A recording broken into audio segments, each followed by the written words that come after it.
today's video, yan, tayo na naman ay mag-unboxing.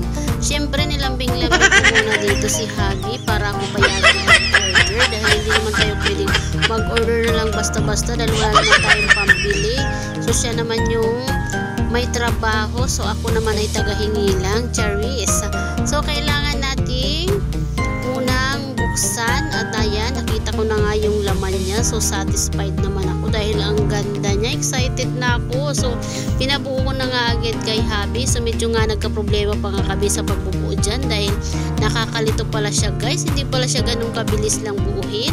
So na-stress nga ng bongga ang aking asawa dahil nahirapan siya kung paano pagsunod-sunurin yung mga stick dyan. Hirap-hirap niyang pala. So ayan, so dahil nga kagustuhan ko nga at ay alam niya nang ako'y tutupakin pag hindi niya ako sinunod. So ayun, no choice siya kundi buuhin niya at paghirapan niya kahit may stress pa siya dyan. So ayan, todo siya buo-buo dyan. So ayan nga guys, wala siyang magawa, diba? O ayan, o, nabuo na niya.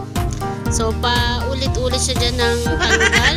Mamaya na naman ay ibabalik niya. So sa wakas, ayan, kanya namang nakuha yung pagkasunod-sunod ng mga stick kung paano siya pagsunod-sunurin. So ayan, sa wakas at natapos na.